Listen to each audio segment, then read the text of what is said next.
Savez-vous quel est le ministère sur la planète Terre qui possède aujourd'hui le flux de trésorerie le plus important, les revenus les plus élevés et le chiffre d'affaires le plus grand? Le ministère en question est celui d'un homme mort, appelé Billy Graham.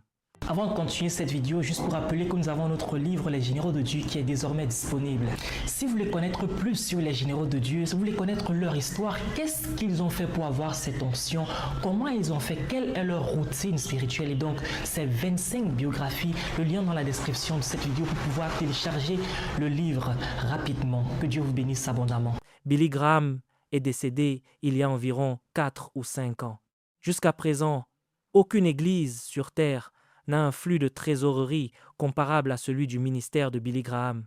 Un homme mort qui n'avait qu'un seul message, le salut, et une seule tâche, celle de parcourir les villes les unes après les autres pour y organiser des campagnes d'évangélisation. Lorsqu'il est mort, la moitié des présidents du monde entier ont assisté à ses obsèques. C'était un homme qui n'avait qu'un seul message. Lorsque j'écoute Billy Graham, je ne suis pas particulièrement ému, motivé ou enthousiaste. Mais mon frère, il ne s'agit pas de ce que vous pensez d'un homme. La question est de savoir si vous accomplissez la véritable œuvre.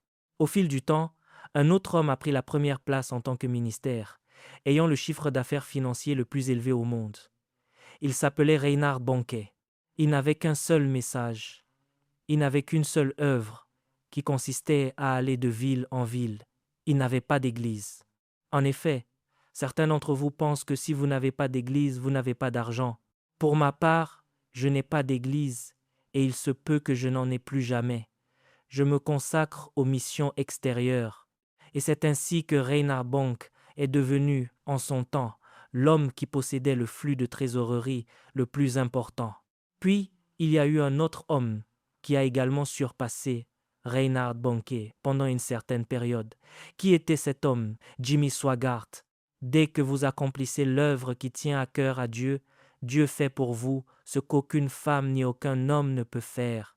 Quel est l'homme qui est devenu le pasteur le plus riche de la planète Terre? Il s'agit de Kenneth Copeland. Comment est-il devenu l'homme le plus riche? Quel est son secret? C'est lui qui a financé Reinhard Bonnke, Jimmy Swaggart, Billy Graham et tous ceux qui se consacrent aux missions extérieures, ayant compris que ce n'était pas son propre domaine. Il n'est pas un évangéliste de campagne. Il donne donc son argent aux hommes qui mènent ces campagnes, et Dieu l'a élevé. Lorsque Reinhard Bonnke est mort, les comptes de son ministère ont été publiés. On a découvert que Kenneth Copeland avait financé à lui seul 63 de ses campagnes d'évangélisation. 63 campagnes. Pour chaque campagne, il lui envoyait 1 million de dollars. Cela fait un total de 63 millions de dollars uniquement pour Reinhard Bonnke. Il en va de même pour Jimmy Swaggart et pour Billy Graham. Dès que Copeland voit un homme engagé dans les missions extérieures, il y injecte son argent et le ciel déverse ses bénédictions sur Kenneth Copeland. C'est là le secret de l'évêque Oyedepo. La raison pour laquelle l'évêque Oyedepo est le pasteur le plus riche d'Afrique est qu'il n'est pas lui-même un évangéliste de campagne, mais il finance tous les grands évangélistes. Quelqu'un ici est sur le point de commencer à compter de grosses sommes d'argent. Pouvez-vous dire un meilleur amen à cela, s'il vous plaît? Ne soyez pas un homme de Dieu, une femme de Dieu ou un enfant de Dieu qui, une fois arrivé au ciel, sera placé dans la catégorie C, la zone C. Car au ciel, il y a 3 zones, la zone A, la zone B et la zone C. Vous avez le parvis extérieur, le lieu saint et le lieu très saint. Tout comme dans l'Ancien Testament, 90% des Israélites n'allaient que dans le parvis extérieur. C'est de cette même manière qu'au ciel, 90% de tous les chrétiens nés de nouveau seront gardés dans la zone C. Seuls 10% atteindront la zone B et moins d'1% parviendront à la zone A. La Bible déclare dans le premier livre des Chroniques que la gloire du soleil est différente, la gloire de la lune en est une autre et la gloire des étoiles en est encore une autre. Il en sera de même à la résurrection. Ainsi, à la résurrection, vous serez soit dans la gloire du soleil, soit dans la gloire de la lune, soit dans la gloire des étoiles. La zone C, la zone B ou la zone A, laquelle choisissez-vous? Un homme de Dieu fut un jour emmené au ciel puis ramené sur terre. À son retour, il raconta qu'il avait vu l'un de ses collègues, un ami très proche qui était au ciel. Cet ami était si heureux. On pouvait voir qu'il rayonnait de joie. Il lui dit alors, « Ah, mon frère, tu es vraiment heureux ici. » L'ami répondit, « Oui, je suis tellement heureux. » L'homme lui demanda, « Mais laisse-moi te poser une question. As-tu des regrets ?» Il répondit, « Oui, j'ai un regret. » « Quel est ce regret ?»« L'endroit où tu me trouves est la zone C. En tant qu'homme de Dieu, j'ai travaillé très dur comme pasteur. Tout mon souhait était d'être au moins dans la zone B. Je ne visais même pas la zone A, mais mon esprit aspirait à la zone B. Pourtant, à ma grande surprise, je me suis retrouvé dans la zone C et je vais y rester pour toujours. Je n'ai même pas le droit d'entrer dans la zone B, ne serait-ce que pour une visite. Je n'y irai jamais. Je dois rester ici éternellement. L'homme lui demanda alors, « Que s'est-il passé pour que tu manques la zone B ?» Il répondit, « J'étais un très bon pasteur, mais je ne me souciais pas des âmes. Je n'organisais aucun programme, aucune campagne, aucune mission extérieure. Je ne portais pas le cœur de Dieu en moi. Je ne gagnais pas d'âmes. Je ne faisais pas de mission d'évangélisation. Je me contentais du travail pastoral qui consiste à paître les brebis sans amener de nouvelles âmes dans le royaume. C'est pourquoi je reste ici pour le reste de l'éternité. Demandez à la personne assise à côté de vous, « Dans quelle zone te trouves-tu ? Où es-tu » Bob Jones fut également emmené au ciel. Lorsqu'il y arriva, il atterrit dans la zone C qui est le paradis. Le paradis ressemble à la dimension terrestre. Vous y verrez des arbres, des rivières, des montagnes.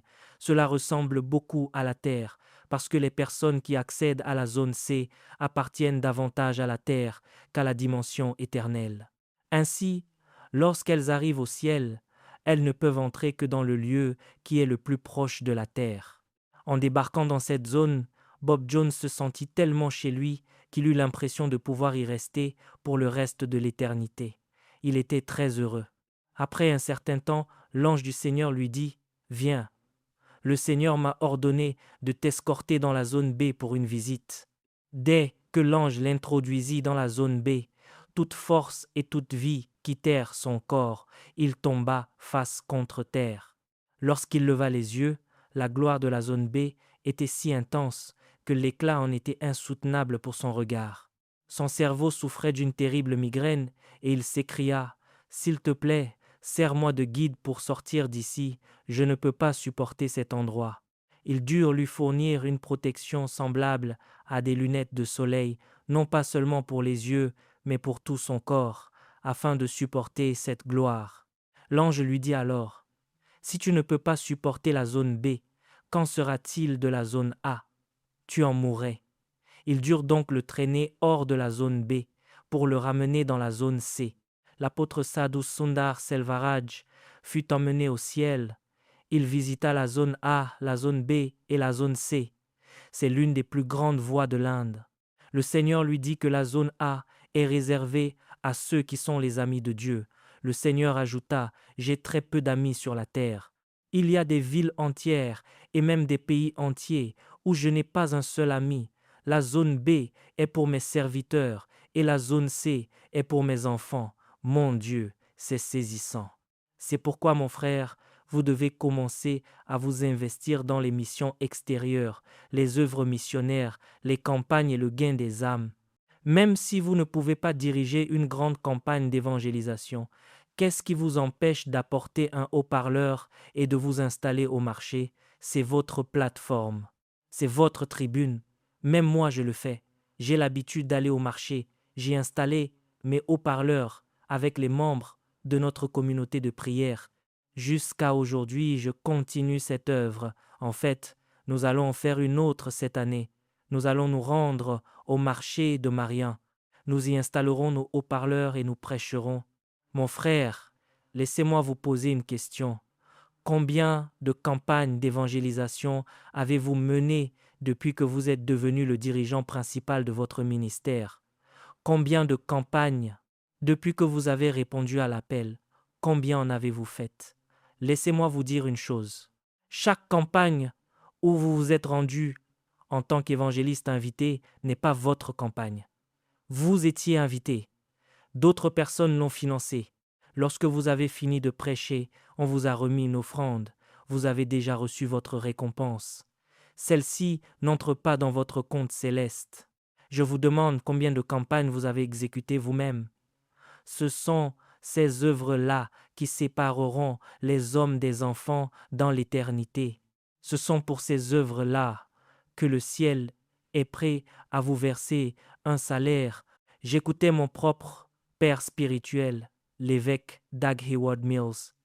Il disait qu'il avait réalisé qu'il n'avait pas encore véritablement commencé son travail de campagne d'évangélisation. Un homme qui a pourtant dirigé 200 campagnes à l'échelle de villes entières affirmait qu'il estimait ne pas en faire assez, qu'il n'avait pas encore vraiment commencé et qu'il avait décidé de redoubler d'efforts pour s'assurer de mener chaque année au moins 10 campagnes. Savez-vous comment il a compris qu'il n'en faisait pas assez? Il a raconté que c'est en observant les rassemblements que les musiciens du monde organisent. Vous connaissez Bob Marley? Bob Marley and the Wailers. Savez-vous combien de tournées et de concerts de masse Bob Marley a fait avant sa mort? 268 concerts d'envergure dans des villes entières. 268. De qui parlons-nous? Qui est Bob Marley? Un chanteur de reggae Rastafari, et il a mené 268 grands rassemblements à travers les villes avant sa mort. Il est mort à l'âge de 37 ans. Monsieur, quel âge avez-vous? Combien de campagnes d'évangélisation avez-vous menées? Vous approchez de la cinquantaine et jusqu'à présent, vous n'avez pas financé ne serait-ce que 5 simples campagnes. Bob Marley est mort d'un cancer du cerveau lié à la consommation de cannabis. Un homme qui fumait du cannabis était pourtant si concentré sur ces rassemblements. Vous ne fumez pas de cannabis. Vous avez le Saint-Esprit. Qu'êtes-vous en train de faire de votre vie? Si cet exemple ne vous a pas interpellé, que dire de Michael Jackson? Michael Jackson est mort à l'âge de 48 ou 49 ans. Il enchaînait les tournées géantes, les unes après les autres. Vous connaissez la suite. Durant sa jeunesse, depuis l'époque des Jackson 5 jusqu'à la trentaine et la quarantaine, il était constamment en tournée. Dès qu'il en terminait une, il en commençait une autre. Combien de grands rassemblements a-t-il tenu avant sa mort? 818. Et vous restez là. Durant toute cette année, vous n'avez pas organisé une seule campagne d'évangélisation. Cette année est déjà écoulée, elle est passée, et cela ne figure même pas dans vos projets. Voyez-vous, si cela ne fait pas partie de vos plans, le ciel ne prévoit pas non plus d'allocation financière pour vous. C'est lorsque vous l'intégrez dans vos projets que le ciel prépare les finances nécessaires pour vous. Dans les années 70, il y avait un homme qui a secoué le monde du rock and roll. Il s'appelait Elvis Presley. Il est lui aussi mort précocement. Toutes ces personnes meurent à cause des substances nocives. Michael Jackson est mort à cause des stupéfiants et de toutes ces drogues dures. Il est mort jeune. Elvis Presley est mort jeune également. Mais avant sa mort, cet homme ne se reposait jamais. Il enchaînait les concerts géants. Il a effectué un total de 1618 grands rassemblements avant de mourir. Monsieur, si vous manquez d'organiser des campagnes d'évangélisation, si vous ne planifiez rien pour cette année et que vous entrez dans l'année suivante ainsi, je doute que vous voyez réellement de grands flux financiers se manifester. J'en doute fort. Il y en a un autre qui s'appelle Elton John, vous le connaissez. Elton John est marié à un homme, il est homosexuel. Il a épousé un homme. C'est un homme de grand rassemblement et il est toujours en vie. C'est lui qui a organisé le plus grand nombre de concerts de masse à l'échelle des villes, plus que tout autre musicien, 4600. Toute sa vie est dédiée à ces rassemblements. Que font-ils? Ils gagnent des âmes pour l'enfer satanique. Ils gagnent des âmes pour l'enfer, et leur vie entière est consacrée à cela. Une onction fraîche descend sur vous. Une onction fraîche, une dimension nouvelle que Dieu est en train d'ouvrir pour vous. Recevez cette grâce maintenant. Élargissez l'espace de votre tente, car le temps de la stagnation est révolu. Dieu ne cherche pas des spectateurs, il cherche des moissonneurs. Il cherche des hommes et des femmes qui diront « Me voici, envoie-moi ». Merci d'avoir regardé cette vidéo. N'oubliez pas de télécharger notre livre Les Généraux de Dieu pour davantage connaître l'histoire de ces Généraux de Dieu. C'est plus de 100 histoires inspirantes, 25 biographies à l'intérieur. Que Dieu vous bénisse abondamment.